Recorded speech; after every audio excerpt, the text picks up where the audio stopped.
Hello friends, welcome back to my YouTube channel. So friends, आज मिलते हैं एक नए टॉपिक के साथ, जिस टॉपिक का नाम है एडियाबेटिक प्रोसेस। ये भी एक इम्पॉर्टेंट टॉपिक है जो बीएससी और एमएससी दोनों क्लासेस में आता है। तो आज हम पढ़ेंगे एडियाबेटिक प्रोसेस के बारे में।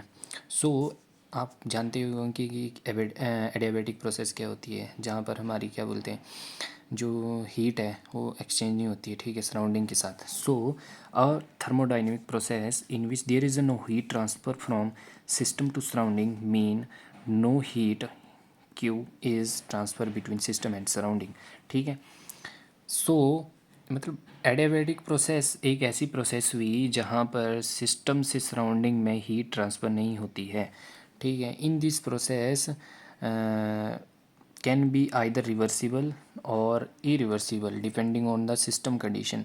मीन्स कि जो एडियाबेटिक प्रोसेस होती है वो रिवर्सिबल भी हो सकती है और रिवर्सिबल भी हो सकती है, बिकॉज ये डिपेंड करता है सिस्टम की कंडीशन पे, ठीक है।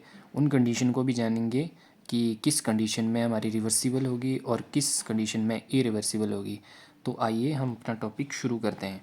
सो यहाँ पर work done due to the change in internal energy, ठीक है, delta S is equal to zero, ठीक है। जब हमारे पास डेल्टा एस की वैल्यू ज़ीरो होगी तो हमारे पास रिवर्सिबल प्रोसेस होगी, ठीक है। और अब हम देखते हैं D S over D T is equal to D lambda over D T, जहाँ पर लेमडा क्या है, हमारा हीट एक्सचेंज है, ठीक है। और ये हमारा D lambda over D T, ये इसको बोलेंगे हम rate of change of surrounding parameter, ठीक है। ये एक सराउंडिंग पैरामीटर है हीट चेंज का, ठीक है। उसके बाद जो हमारा D S over D T है, ये हमारा rate of change of entropy with time है, ठीक है, टाइम है, ठीक है। और अब इसके बाद जो हमारा नेक्स्ट स्टेप आएगा, if the system do not exchange heat, ठीक है, देन अगर सिस्टम हीट को एक्सचेंज नहीं करता है तो क्या आएगा हमारे पास, D S over D T is equal to zero, ठीक है, रिवर्सिबल के लिए, as D lambda over D T is equal to zero, ठीक है। If the system share very small energy, then अगर मतलब सिस्टम हमारा बहुत स्मॉल एनर्जी शेयर कर रहा है तो क्या होगा, D S over D T, D S over D T is equal to A D lambda over D T square, where D lambda over D T is very small, ठीक है। और ये क्या है, एक सराउंडिंग पैरामीटर है। सो यहाँ से हम देखते हैं कि D S over D T is equal to D lambda over D T, D lambda over D T, ठीक है। तो यहाँ पर हम जो D lambda square over D T है, इसको कुछ इस हिसाब से भी लिख सकते हैं। तो हमने यहाँ पर क्या किया, जो ये वाला एक डी टी है, इसको इस डी टी को हमने यहाँ से उड़ाना है। तो उड़ाने के लिए हमने क्या किया, इसको और इसको कैंसिल आउट कर दिया, हमारे पास एक डी टी बच गया। तो यहाँ से हमने क्या किया, लेमडा को इधर ले आया, D S over D lambda is equal to A D lambda over D T, ये हमारे पास इक्वेशन नंबर 1 आ गई।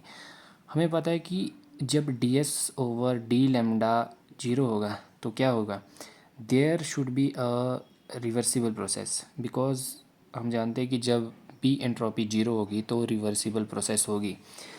और अब हम क्या करते हैं, हम एज्यूम कर लेते हैं कि that a body undergo an adiabatic process and determine the time derivative, ठीक है। अब हमने क्या करना है, time derivative D E over D T of its energy find करने हैं, ठीक है, एनर्जी फाइंड करनी है विद रिस्पेक्ट टू टाइम।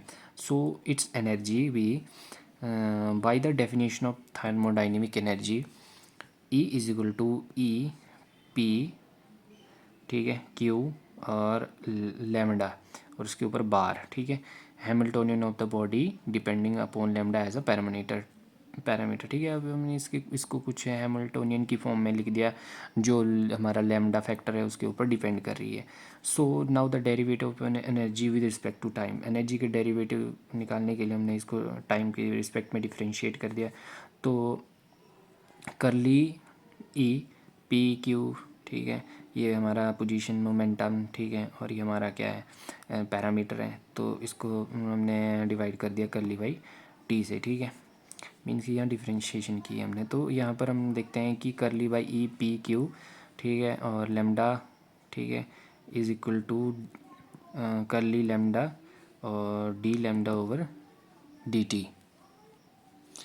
सो ये करने के बाद अब हम देखते हैं नेक्स्ट स्टेप में कि since the operations are of the averaging over the statical distribution and differential differentiating with respect to time can clearly interchange. ठीक है, अब हम यहाँ देखते हैं कि क्या होता है।